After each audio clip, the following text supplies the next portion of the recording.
All right, coming up next, don't forget David Mundall, Mike Lombardo will be squaring off inside the cage in the middleweight division. That's 185 pounds. Mundall 6-3, Lombardo 3-0. That should be a good scrap. And right now, Chris wants to give a shout out to the Army.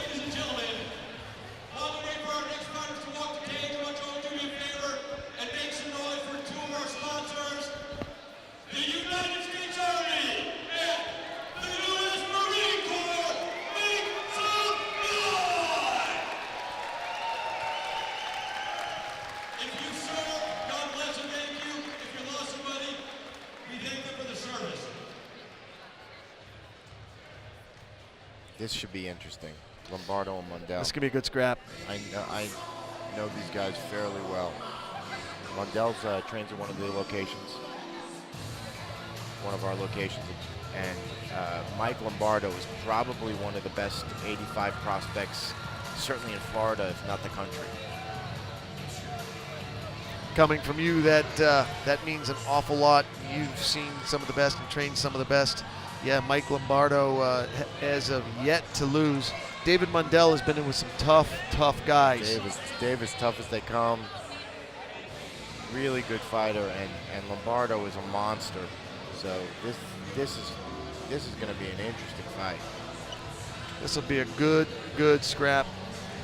There you see David Mundall with his team. Will be fighting at 185 tonight.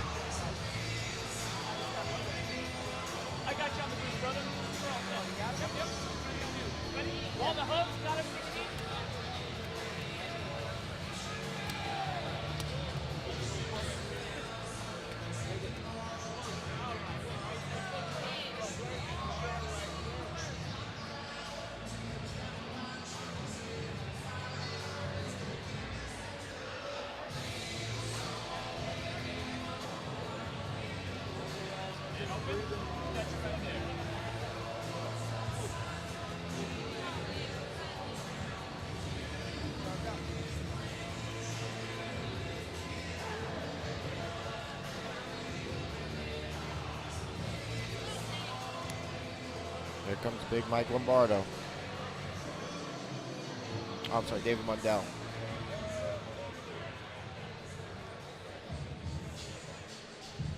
Now here comes Lombardo.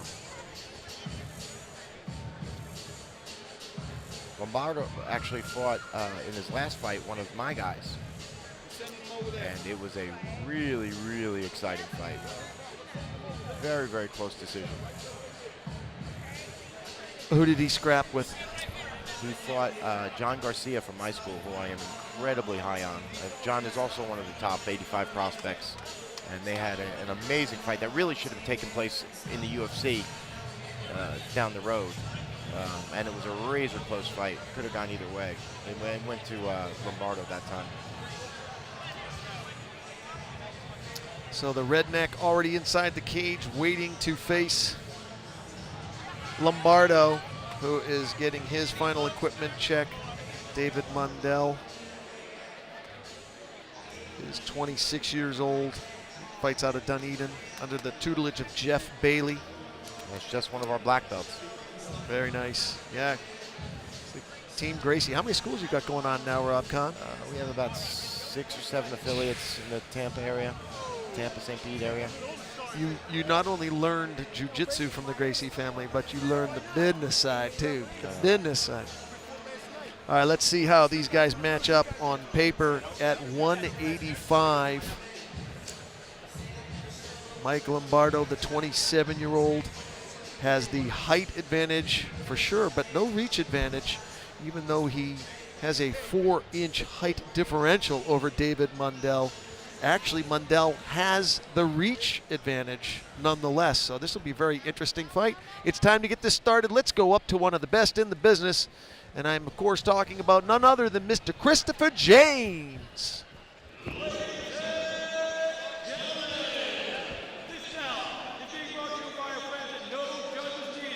Wear it, live it, and Southern Tire Company, serving Tampa for over 50 years. This bout takes place in the V3 middleweight division and is scheduled for 3 5-minute rounds. And now, let's meet our fighters. Introducing to you first, fighting out of the Alliance MMA, blue corner. Standing 5 feet 9 inches tall, he weighed in 188.8 pounds. Tonight he brings into the cage a record of 6 wins and 3 defeats. Representing Gracie Clearwater and fighting out of Brandon, Florida, please welcome David the Redneck Mundall.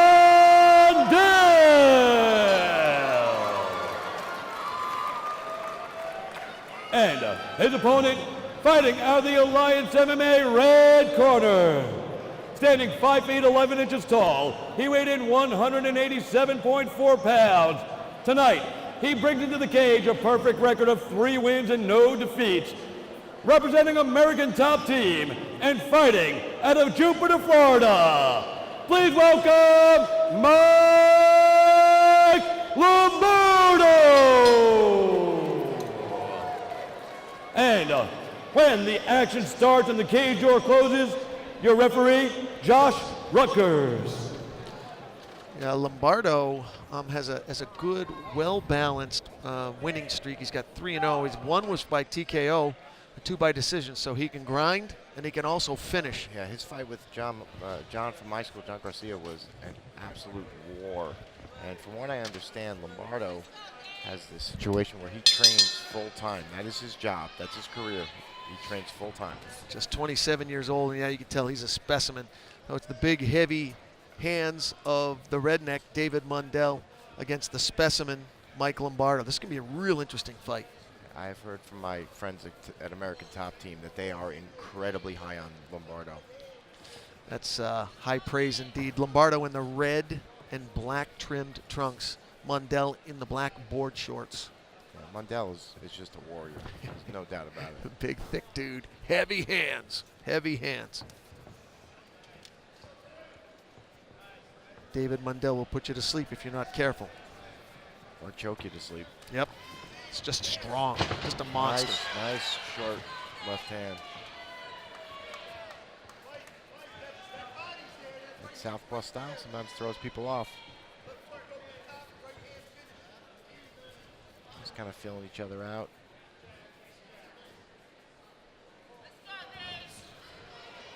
Yeah, we would be much more well advised for him to start cutting angles and start cutting that ring off instead of, chasing him down. Just following him. Yeah, exactly.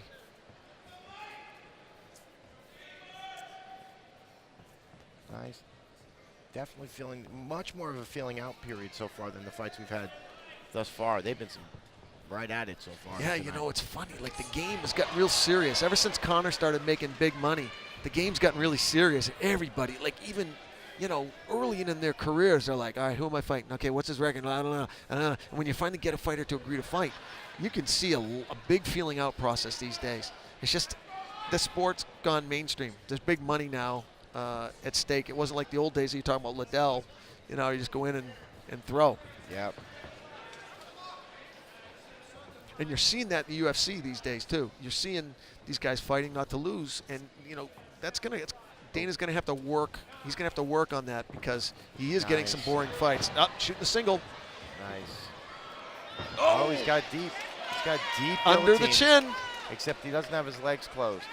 It's gonna be hard to finish without that leg wrapped around. And Lombardo grabbed the left leg of Mundall too because he knew he couldn't let that left leg go around. It's possible to finish here, but it's tough. He's really got to get that leg out. Lombardo wants to stack him, get up high? Yeah, he's got to get his shoulder into Mundell's chest, take the pressure off, and I think he just did that. You could see from his face the pressure just eased up a bit. He started moving his chin around. The color went back into his face too. And Mundell's got to be careful not to burn all his energy out trying to squeeze this guillotine, because if it doesn't work, you're exhausted. Yeah, it's a tough call to make. Full body movement. Oh, now things just go up. Good scramble. Wow. Nice. Great scramble from Lombardo to get out of that. Yeah.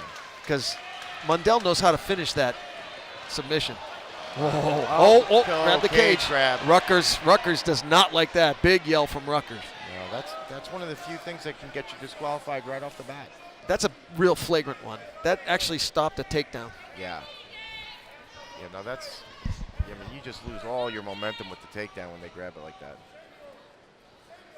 Lombardo trying to change levels. His corner's calling for the single.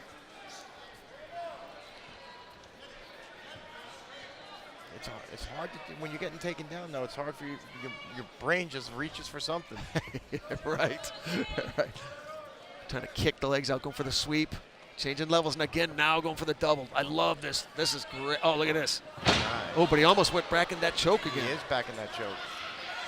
Mundall gets his leg out. He's in trouble. Lombardo gets out. Nice job there. Mundell's got to be moving his hips more. It's going to turn into him. There he goes. Nice. To close that guard, he's going to get jumped right over again. If you just tuned in, Jay Adams alongside Rob Kahn. You are watching V3 Fights from Tampa Bay, Florida. Already an awesome card. Plenty of really good fights coming up. You're definitely going to want to stay tuned. You are watching a great matchup right now between the middleweights, David Mundall and Michael Lombardo. Lombardo on top, trying to get out of guard, trying to posture up and punish Mundall. Mundall trying to keep him in close and keep him honest. Mundell's got to be careful about keeping his head against the cage. He really loses his offense from the bottom when your head's against the cage like that. He's got to push off that cage. Because if you're Lombardo, you could take much more chances now because you know he can't throw up any submissions at this point. Right. Final 10 seconds of the opening round here. I already feel like we're in round 3. These guys have had such a war. Oh. Good scrap. Good scrap. Interesting round to score because, you know, you had Mundall with a couple of sub attempts, but you had Lombardo doing all the taking down. So how would you score it? It's close. I just think the 2 sub attempts were close enough that you have to give it to Mundall. A very close round, but it, again, could have gone either way. I saw Mundall winning that round, though. And we're going to watch that flagrant grabbing of the fence here. There it is right there, and that literally stopped the takedown. And Rutgers was not happy with that. I guarantee if he does it again, he'll at least lose a point. Well, and then you think about what that would have done to the scoring, because then he would have had submission attempts and a takedown. Right, right. It's almost like it's worth it to do it once, you know, and get the warning. It's like when I watch boxing, I go absolutely mad. Someone will foul someone over and over and over again, and the ref always looks at him like, you're not making me happy. You're not making me happy. In boxing, it takes so much to lose a point. Oh, I know. You might as well foul 6 times. You might as well do a groin strike. Oh, and the rule of thumb is in boxing, you get hit in the groin, you throw one right back. Exactly. Exactly. You got to even the tables. Round number 2 here. Very close first round. Very interesting first round. Lombardo was kind of the matador, and Mundall more the bull. I think Lombardo's a little bit off, taken aback by the southpaw style. I don't think he's super comfortable with it. Throwing him off a little bit, especially in his approach. You can see he's tentative in closing the distance. Nice. Which is smart. Sneaky right hand. He should be concerned about that right hand. And he should be concerned about the left hand. Yeah, that's right. Nobody likes fighting southpaws. Even southpaws don't like fighting southpaws. Right. So far, Lombardo's done a good job of keeping his right hand up nice and high. The only time he lets it down is when he's on his bicycle and he's out of distance. He looks good on his feet. Nice. Good takedown defense, really Mundall. Nice from Mundall. Yeah, got the underhook, stuffed it. He's really good at making him. Look at the tree trunks of thighs he's got, man. Yeah. When all your weight is below your waist like that, it's so much harder. I believe Mundall took this fight on short notice, and he came in a little bit heavy because he took it on short notice. How much did they give him? Did they let him come in over? Yeah, I think they said he weighed in at 189. Wow, substantial. Was he? Do you know if he was financially penalized? I don't know. But again, I know he took it on. I think he took it on a pretty short notice deal. Well, if I'm a fighter and someone steps up for me, takes a fight on short notice for me, I'm not gonna then punish him, right? Yeah. And there's, obviously he's not conditioning the way he would be for a fight. So far, no signs of that. So far, looking good, breathing through the nose in between rounds. But these type of fights, these clinch wars, they really do take a toll on your cardio, and it starts paying dividends later on in the fight. Right. You know Lombardo's not going to gas. I mean, He doesn't gas. You look at him, you know. He doesn't gas. Yeah. The war he had with John Garcia, those two guys put on a show, and he was still ready to go right at the end of the third round. Wow. So was Garcia, though. But good scrap so far. This has been a lot more grappling, and like you say, it's a bit of a chess match, and this will wear you down, man. This right here is, people don't realize when you start hearing the boo birds, man, Yeah. it'll drive you nuts. yeah, because They don't get what's going on they're inside. burning. Every muscle in their body right now is being flexed and being taxed. Nice takedown. Yeah, Mundall, nice takedown into side control. If he can pop that head out, things could get really rough for Lombardo. You let him hook him in the half guard. Trying to get that left leg free, looking to take the mount. Sometimes that half guard, people want to get out of side mount and go to half guard. Sometimes that's not the best idea because it keeps you from being able to get back up. What would you do if you were Lombardo right now? If I'm Lombardo with my head against the fence Is that like a shoulder punch or there's a shoulder He's punch hitting from with the Mundall? shoulder. Okay.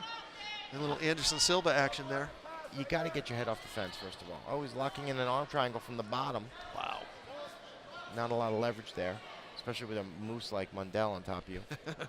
But he's got to get it, either get his bottom leg free and come back to guard, or push off the cage and get his head off the cage. Doing a good job at least in not taking any damage. You know, and Mundell's trying to posture up, but Lombardo's doing a good job. He's trying to compose the guard again. He's doing a good job of preventing Mundall from posturing up. He is. Even when he postures up, see how he gets in tight? Really, really good work.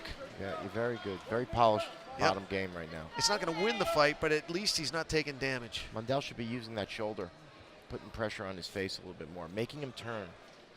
That shoulder can turn him into the cage and make all types of problems for him. Just about 30 seconds to go here in round number 2.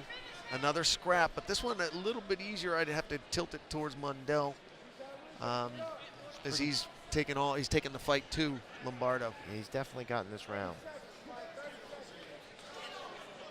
But again, I sound like a broken record, but he's got to step that foot up in the half guard. He gives himself so many more options. 10 seconds to go in round number 2. And Lombardo smartly does not want to end the round on the ground on his back.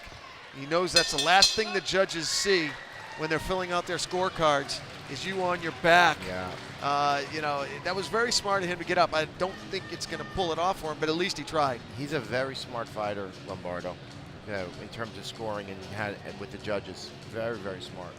Don't forget, folks, we still have Sebastian Angel and Abdiel, the Nightmare Velasquez, will be squaring off in the bantamweight division.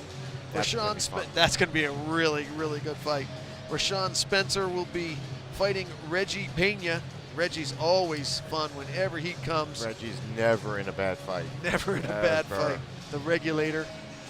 And, of course, our main event, Billy Quarantillo against Eric Reynolds.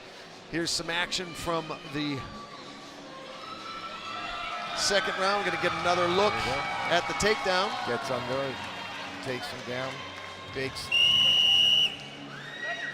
And, you know, most importantly, Rob, Mundall was not only able to get the takedowns, but he was able to maintain the takedown and maintain top position. So this could be 2 rounds to nothing for the Redneck. Yes, very impressive from Mundall. I mean, Lombard is no joke. He's probably a fight or 2 away from the UFC.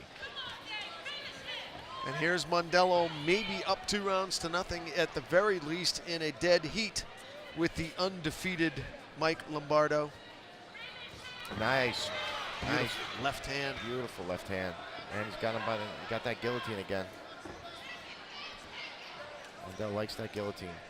Mundell very composed, looking over to his corner for advice. Very relaxed. That's the experience right there.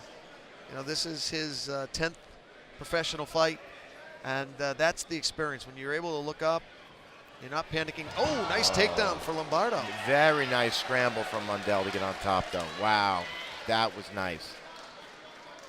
He's trying to lock in a Darce choke from underneath. which is not easy to do. It's possible, but it's not easy to do. Mundall putting himself back on the map here with this fight against the much anticipated Mike Lombardo. Like as you said, he's 1 or 2 fights out of a top brand. UFC, Bellator, 1. He could find himself in any of the top brands. That scramble was by Mundall was so impressive. Falling into the half guard now, and now passing, looking to pass guard into side control now for the redneck. He turned a perfect clean takedown to side mount into a reversal in a split second. That was really nice. Amazing for a big guy like that. Get that on replay. Looks like Lombardo's going for the Kimura. Yeah, he's working. Tough. Harder to get the Kimura from the half guard. Now he's got him in the Gravata. A Gravata is basically a guillotine when the arm is caught inside. He's switching to an underhook.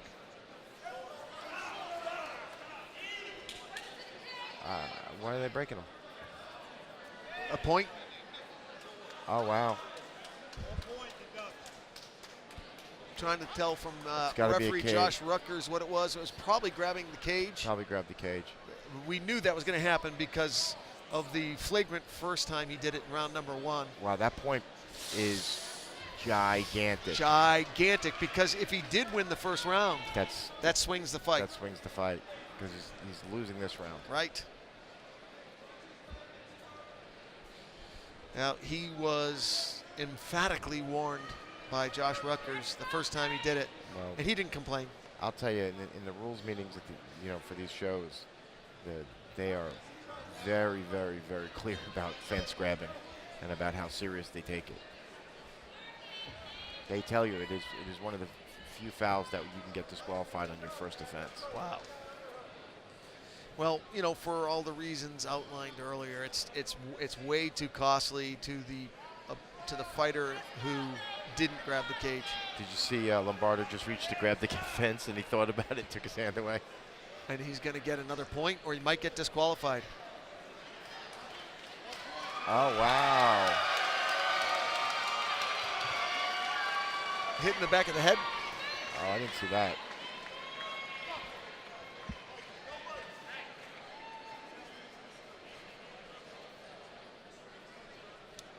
So this is a 10-8 round now. Judge.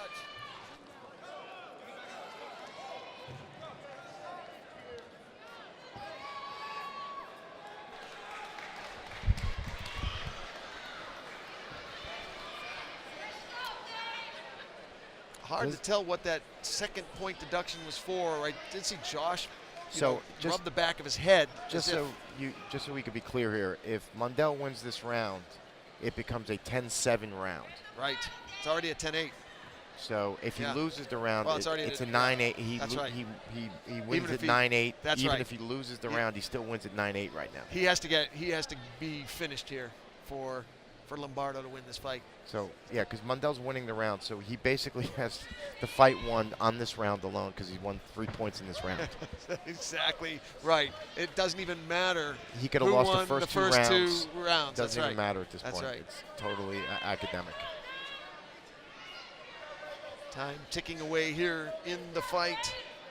Lombardo has to finish Mundall.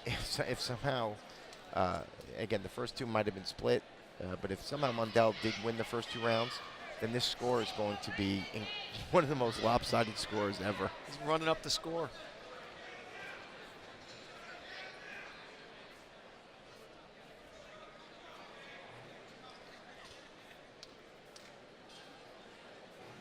All right, thank you so much. An outstanding truck here tonight. They just informed me that it was indeed a punch to the back of the head that incurred the second point deduction from referee Josh Ruckers.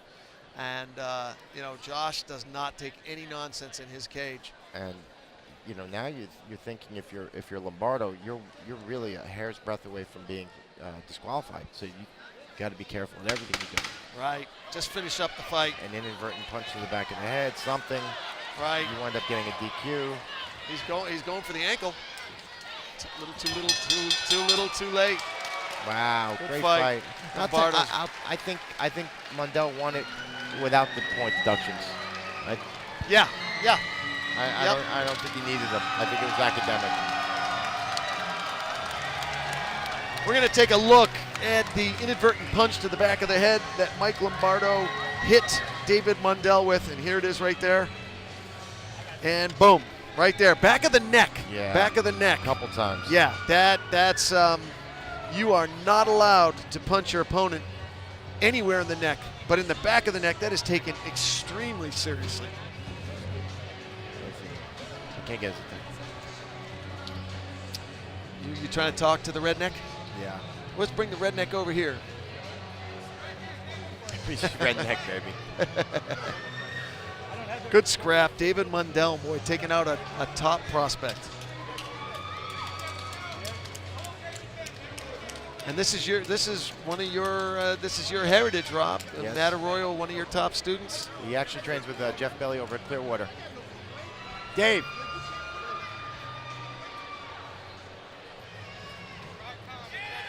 Good job, brother.